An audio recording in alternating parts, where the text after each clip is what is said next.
तो hello friends, मेरा नाम है रज़ा और आपका स्वागत है एनसीईआरटी क्लासेज के इस नए वीडियो में। तो दोस्तों, इस वीडियो में आज हम पढ़ने वाले हैं कि ओम का नियम किसे कहते हैं। जी हाँ दोस्तों, ओम का नियम पढ़ने वाले हैं, जिसे हम लोग इंग्लिश में कहते हैं ओम्स ला कहते हैं, ओम्स ला कहते हैं। जी हाँ दोस्तों, हम इसे इंग्लिश में ओम्स ला कहते हैं। और इस वीडियो में आज हम ओम के नियम के बारे में फुल डिटेल से एकदम डीपली नॉलेज लेने वाले हैं कि ओम का नियम होता क्या है। तो दोस्तों, मैं आप लोगों के नॉलेज के लिए बता दूं कि क्लास 10th के जो बोर्ड का एग्ज़ाम है ना, उसके एग्ज़ाम में ये ओम का नियम जो है वो किसी न किसी क्वेश्चन के रूप में आ ही जाता है हमारे सामने। जैसे कि होगा कि पूछ लेगा कि ओम का नियम किसे कहते हैं, ओम के नियम की गणना कीजिए, सत्यापन कीजिए, ओम के नियम का प्रयोग द्वारा सत्यापन कीजिए, प्रतिरोध किसे कहते हैं, उसका मात्रक क्या होता है, और फिर ढेरों सारे न्यूमेरिकल जो होता है वो भी एग्जाम में पूछ लेता है। तो दोस्तों, अब आप लोग को समझ में आ ही गया होगा कि ये जो ओम का नियम है ना, वो हमारे लिए कितना इम्पोर्टेंट है। तो दोस्तों, यहाँ पर मैं आप लोग को एकदम बढ़िया से, एकदम बारीकी से, एकदम अच्छे से बताने वाला हूँ कि ओम का नियम होता क्या है। तो चलिए दोस्तों, हम वीडियो को जल्द से जल्द स्टार्ट करते हैं और देखते हैं कि ओम का नियम क्या है। अच्छा, मैं एक बार और बता दूं कि हम थोड़ा ओम के नियम को समझने से पहले हम थोड़ा बेसिक कॉन्सेप्ट को समझने वाले हैं। बेसिक कॉन्सेप्ट को एकदम अच्छे तरीके से समझने वाले हैं कि बेसिक हमारा थोड़ा क्या है, उसके बारे में हम थोड़ा देख लें। तो चलिए दोस्तों, यहाँ पर देख लेते हैं कि हमारा बेसिक क्या है। तो यहाँ पर मैं लिख चुका हूँ कि कुछ महत्वपूर्ण उपकरण तथा उनके प्रयोग। ओम के नियम को समझने से पहले कुछ महत्वपूर्ण उपकरण और उनके प्रयोगों को, उनके प्रतीक को समझना अति आवश्यक है। तो दोस्तों, ये जो मैं प्रतीक और उपकरण का नाम लिखा हूँ ना, तो ये आपके एनसीईआरटी बुक से ही मैं लिया हूँ, कहीं बाहर से नहीं लिया हूँ। तो एनसीईआरटी बुक में ये आपको देखने को मिल जाएगा। तो दोस्तों, ये क्वेश्चन पूछ भी ले, मतलब एग्जाम में पूछ भी ले सकता है कि विद्युत सेल का मात्रा क्या है, एक नंबर में पूछ ले रहा है। तो दोस्तों, एक नज़र इस पर हम डाल लेते हैं कि विद्युत सेल का प्रतीक क्या होता है। ये हमारा उपकरण है और ये हमारे जो है वो सिंबल है, यानी कि प्रतीक है। तो विद्युत सेल का प्रतीक जो होता है वो इस प्रकार होता है। जैसे कि देखो, यहाँ पे हमने एक ऐसे खींचा, एक ऐसे खींच लिया बड़ा, एक छोटा, एक ऐसे खींच दिया। तो यहाँ प्लस और माइनस यानी कि पॉजिटिव और निगेटिव लिख देते हैं।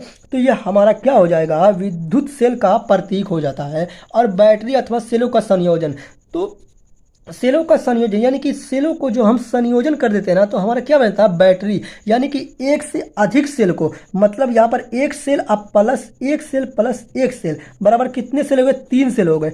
तो जब सेलों को हम जोड़ देते हैं, मतलब एक से अधिक सेलों को जोड़ दें, तो हमारा क्या बन जाता है, बैटरी बन जाता है। तो सेल का जो प्रतीक है कुछ इस प्रकार होता है। ये ऐसे, उसके बाद ये छोटा रखेंगे, ऐसे रखेंगे, ऐसे यहाँ पर प्लस और माइनस लिख देंगे। तो ये कुछ इस पर हमारा सेलों का संयोजन निकल कर आता है। खुला स्विच, यानी कि स्विच का मतलब क्या है, बटन है। जी हाँ दोस्तों, बटन है खुला स्विच।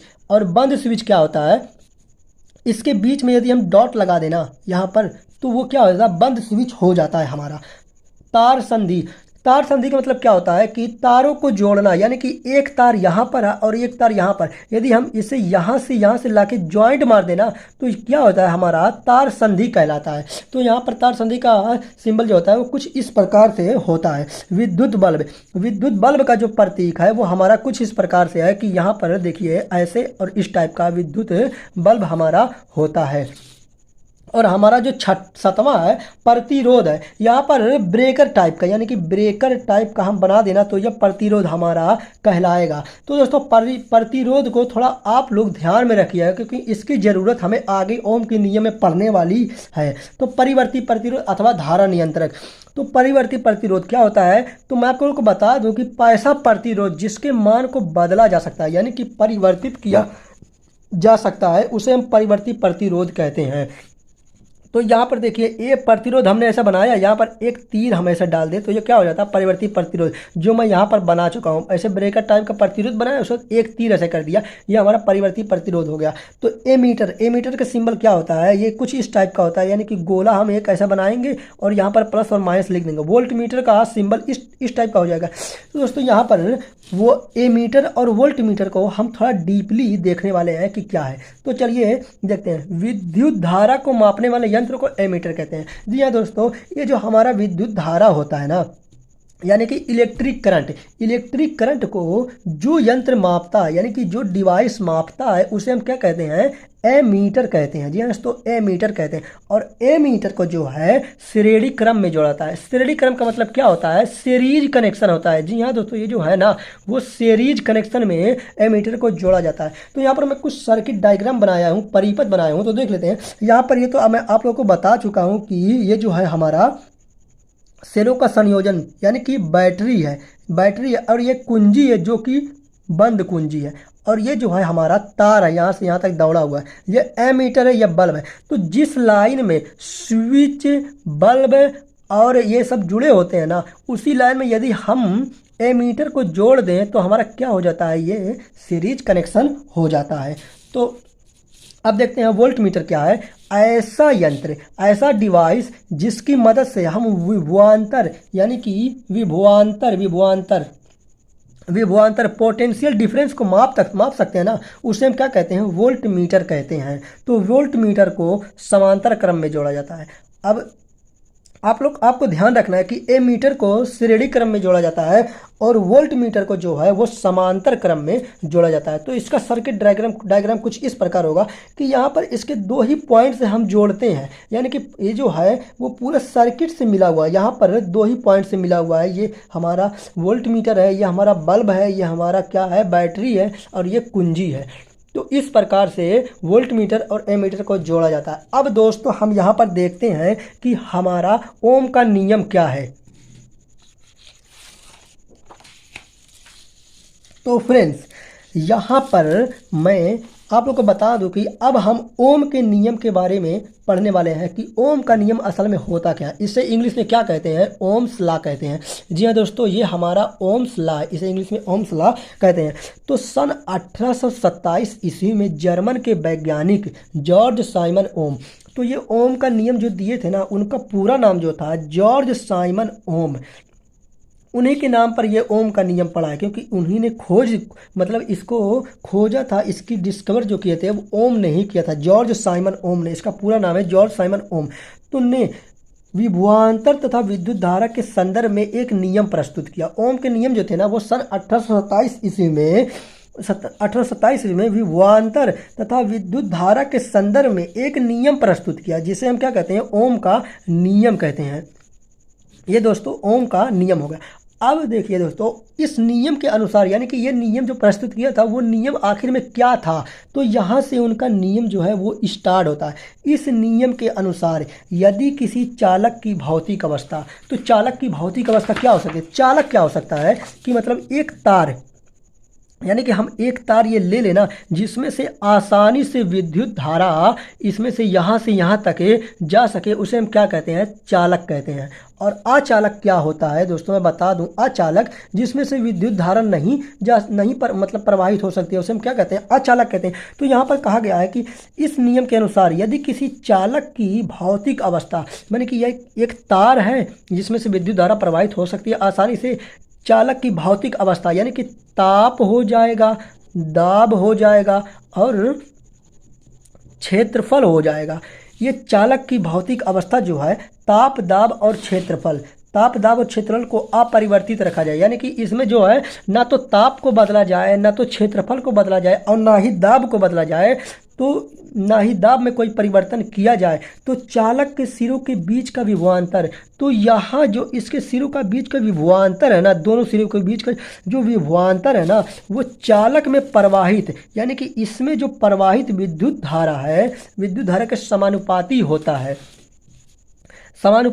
इसमें प्रवाहित विभवांतर और विद्युत धारा I के समानुपाती होता है। तो यहाँ पर बता दूं कि देखिए दोस्तों, यहाँ पर दिया गया है कि मतलब किसी चालक की भौतिक अवस्था को यदि हम अपरिवर्तित, यानी कि कोई परिवर्तन न किया जाए, तो विभवांतर और जो विद्युत धारा है ना, वो समानुपाती होता है, यानी कि V जो होगा वो समानुपाती होगा I के, V समानुपाती I होगा। तो दोस्तों ये फिजिक्स का नियम कहता है कि जब समानुपाती होता है तो V बराबर, जब हम बराबर लगाते हैं ना, तो समानुपाती को हटाकर एक कांस्टेंट वैल्यू, यानी कि एक समानुपाती नियतांक आता है। तो हमारा यहाँ पर समानुपाती नियतांक R आएगा। तो यही है हमारा ओम का नियम का सूत्र। तो यहाँ पर हम लिख दें कि जहाँ जहाँ आर एक समानुपाती नियतांक है,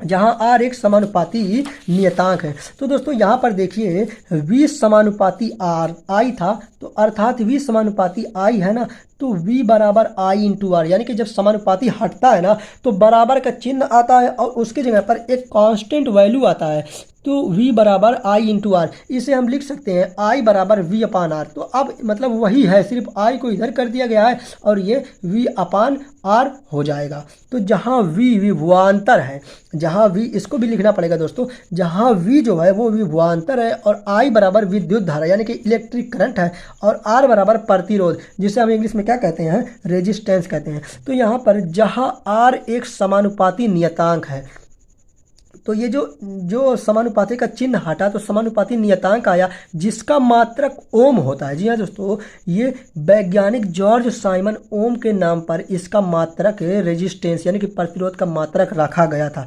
तथा ओम को ग्रीक भाषा के इस अक्षर से प्रदर्शित करते हैं। किस अक्षर से? इस अक्षर से। ये जो हमारा है ओम का सिंबल है, इस अक्षर से प्रदर्शित करते हैं।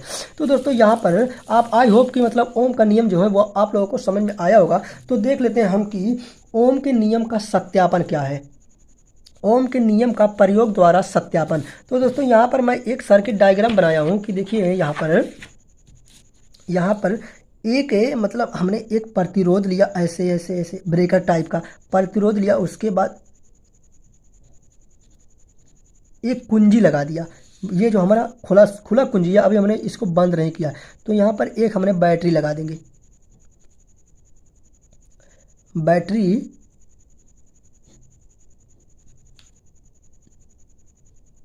और बैटरी लगाने के बाद हम यहाँ पर एक एमीटर लगा देंगे।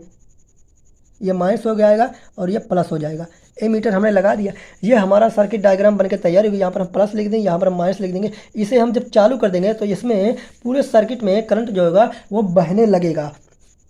तो यहाँ पर मैं बना चुका हूँ कि देखिए यहाँ पर हमने एक बैटरी बनाया, एक कुंजी लगी, इसे कुंजी को हमने चालू कर दिया तो यहाँ पर पूरे सर्किट में करंट जो है वो बहेगा। इसे ये जो है सिरे समांतर क्रम में हमने प्रतिरोध को, जो मैं आगे आपको बताया हूँ कि प्रतिरोध जो होता है वो हमारा समांतर क्रम में होता, मतलब वो जो एमीटर होता है वो श्रेणी क्रम में होता है और जो हमारा वोल्ट मीटर होता है वो हमारा समांतर क्रम में होता है। तो इसे हम एमीटर को श्रेणी क्रम और वोल्ट मीटर को समांतर क्रम में जोड़ दिए हैं। तो जो हमने इस सर्किट डायग्राम में परिपथ में किया है उसे यहाँ पर लिखना है। तो यही होता है ओम के नियम का प्रयोग द्वारा सत्यापन। तो यहाँ पर देखिए परिपथ के आरेख के संयोजन के अनुसार, परिपथ के आरेख के संयोजन के अनुसार, तो हमने जो परिपथ बनाया है ना उसके आरेख के संयोजन के अनुसार, जिसमें एमीटर को श्रेणी क्रम में, एमीटर जो है वो श्रेणी क्रम में जुड़ा हुआ है, ये तो हमें बात दिख रही है, तथा वोल्ट मीटर को समांतर क्रम में जोड़ दिया जाता है। एमीटर को हमने श्रेणी क्रम में जोड़ दिया और वोल्ट मीटर को जो है वो किस में जोड़ दिया, समांतर क्रम में जोड़ दिया जाता है। जब कुंजी स्विच को चालू किया जाता है, यानी कि जब इसे कुंजी को चालू कर देते हैं, डॉट लगाकर चालू किया जाता है तो परिपथ में धारा बहने लगती है। तो पूरे परिपथ यानी कि सर्किट बोर्ड में धारा जो होती है वो बहने लगती है। एमीटर तथा वोल्ट मीटर का पाठ्यांक लिख लिया जाता है। तो दोस्तों यहाँ पर जब सर्किट में करंट जब बहने लगता है तो एमीटर जो है वो धारा के मान को बताता है, मतलब माप के बताता है, और वोल्ट मीटर जो होता है वो विभवांतर के मान को बताता है। तो यहाँ पर ये एमीटर और वोल्ट मीटर, एमीटर जो हो जाएगा वो धारा का मान बराबर कुछ तो बताएगा क्योंकि इसमें करंट जो बह रहा है, और विभवांतर यानी कि विभवांतर जो होगा वो वोल्ट मीटर बताएगा। तो दोनों जो है वो कुछ ना कुछ बताएंगे। तो यही कह रहा है कि एमीटर तथा वोल्ट मीटर का पाठ्यांक लिख लिया जाता है। तो ये जो रीडिंग बताएंगे ना वो हम इसमें नोट कर लेते हैं, नोट कर लिया जाता है। उनके पाठ्यांक आई तथा वी हो तो कुंडली का प्रतिरोध V अपान R के अनुपात में तार का प्रतिरोध का मान ज्ञात हो जाता है।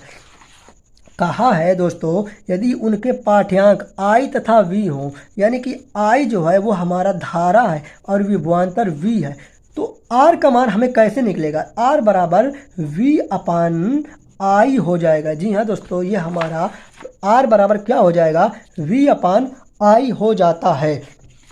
इस प्रकार प्रतिरोध का मान ज्ञात हो जाता है, प्रतिरोध का मान ज्ञात हो जाता है। तो दोस्तों अब यहाँ पर देखिए दोस्तों, मैं यहाँ पर बता दूं, परिपथ के चित्र के अनुसार है ना दोस्तों, परिपथ के जो परिपथ है ना, परिपथ के चित्र के अनुसार धारा के मान को बदल बदल कर एमीटर तथा वोल्ट मीटर का पाठ्यांक नोट कर लिया जाता है। तो यहाँ पर भी समान अनुपात का पता चलता है। तो दोस्तों मैं यहाँ पर बता दूं कि ये किस प्रकार से मतलब होता है। तो यहाँ पर देखिए, यहाँ पर मैं एक सर्किट डायग्राम बना रहा हूँ।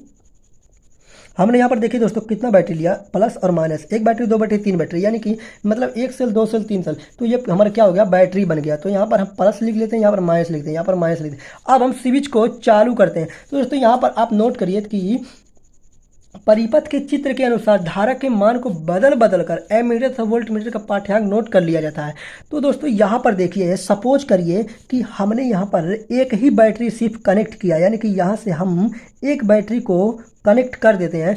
तो धारा का मान कुछ बताएगा और यहाँ पर विभवांतर का मान कुछ बताता है। तो यहाँ पर हम मान लेते हैं कि जो धारा का मान है ना, वो क्या बता रहा है, यहाँ पर हम एक साइड पर विभवांतर लिखते हैं, यानी कि एक साइड हम विभवांतर V को लिखते हैं और एक साइड हम धारा I को लिखते हैं। तो विभवांतर का मान हमें बता रहा है यहाँ पर 1.5। जब हम एक सेल को जोड़ते हैं, या दोस्तों एक सेल को जोड़ते हैं, तो हमें विभवांतर का मान 1.5 बताता है। और यहाँ पर इसमें रीडिंग आती है, धारा का मान जो होता है वो हमारा 1 एम्पियर आता है, यानी कि ये 1.5 वोल्ट, यहाँ पर 1 एम्पियर।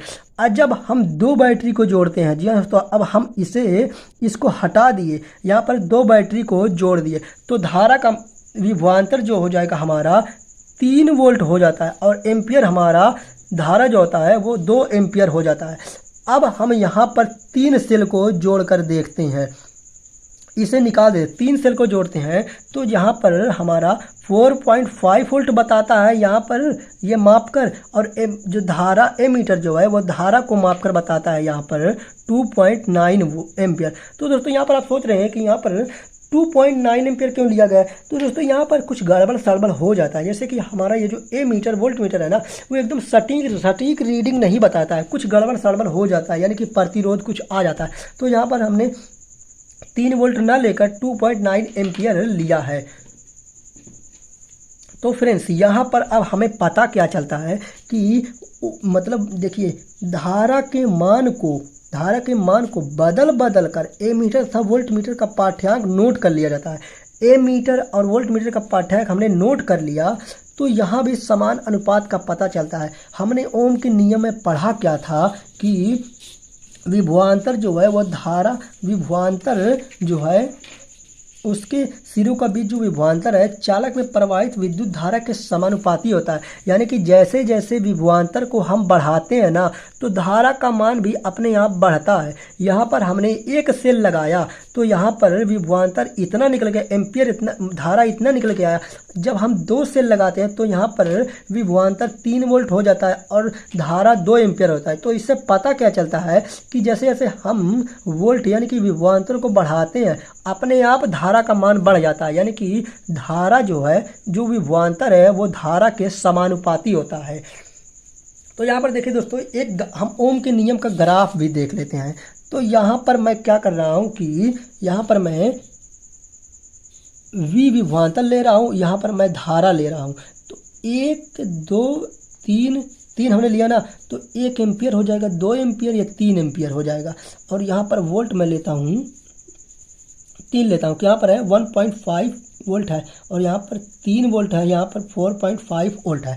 तो दोस्तों जब यहाँ पर हम इसका ग्राफ देखते हैं ना, तो यहाँ से इसको मिलाते हैं, यहाँ से इसको मिलाते हैं, तो यहाँ पर हम डॉट लगा देते हैं। जब इसे एम्पियर को आगे बढ़ाते हैं और इस वोल्ट को आगे बढ़ाते हैं, तो यहाँ पर कुछ इस प्रकार से बनता है, इस प्रकार से। तो जब हम इस लाइन को मिलाते हैं ना, तो एकदम सीधी लाइन हमें नज़र आती है। तो यही ग्राफ से भी हमें, ओम के नियम के ग्राफ से भी हमें क्या पता चलता है कि विभवांतर v तथा धारा के समानुपाती है, क्योंकि जैसे जैसे हम v का मान बढ़ाते हैं धारा का मान भी बढ़ता है। तो दोस्तों आई होप कि ये जो है आपको समझ में आ गया होगा। तो देखते हैं हम एक ओम की परिभाषा क्या है। तो दोस्तों यहाँ पर यदि किसी चालक के दो सिरों के बीच विभवांतर 1 वोल्ट हो, यानी कि कोई चालक तार है, इसके सिरों के बीच जो विभवांतर है वो कितना है, विभवांतर जो है वो 1 वोल्ट है। जी हाँ दोस्तों, ये 1 वोल्ट है तथा उसमें प्रवाहित विद्युत धारा, और यहाँ से यहाँ तक जो है विद्युत धारा जो है वो 1 एम्पियर है, 1 एम्पियर। तो उस चालक का प्रतिरोध जो होगा वो 1 ओम होगा दोस्तों, 1 ओम होगा। कैसे, यहाँ पर लिखते हैं कि विभवांतर हमारा कितना हो जाता है, विभवांतर बराबर 1 वोल्ट और धारा यानी कि इलेक्ट्रिक करंट बराबर कितना, 1 एम्पियर। तो प्रतिरोध बराबर हमारा क्या होगा, तो हमने जाना कि R बराबर V/I होता है। तो R बराबर क्या हो जाएगा, V का मान कितना है, 1 वोल्ट है और I का मान 1 एम्पियर है। तो ये जब काटेंगे तो R बराबर हमारा 1 ओम नहीं निकल के आया ना। तो यही यहाँ पे कहा गया है कि 1 ओम की परिभाषा हमारी कुछ इस प्रकार की होगी, यदि किसी चालक के दो सिरों के बीच विभवांतर 1 वोल्ट होता था, उसमें 1 एम्पियर की धारा प्रवाहित हो, तो उस चालक तार का प्रतिरोध 1 ओम होगा। तो फ्रेंड्स आई होप कि ये वीडियो जो है आप लोगों को एकदम बढ़िया से समझ में आई होगी। तो दोस्तों ये बहुत ही इम्पोर्टेंट था। तो दोस्तों मैं जो है इसका PDF फाइल जो है ना वो अपने टेलीग्राम चैनल पे प्रोवाइड करा दिया हूँ, और टेलीग्राम चैनल का लिंक और व्हाट्सअप ग्रुप का लिंक और इंस्टाग्राम का लिंक जो है वो मैं अपने इस वीडियो के डिस्क्रिप्शन बॉक्स में दे दिया हूँ। तो दोस्तों वहाँ से जाइए और आप टेलीग्राम चैनल से, व्हाट्सअप से और इंस्टाग्राम से आप जल्दी जल्दी जुड़ जाइए, ताकि वहाँ से आप PDF यानी कि इसके नोट्स को, PDF फाइल को डाउनलोड करके एकदम अच्छे से तैयारी कर चुके।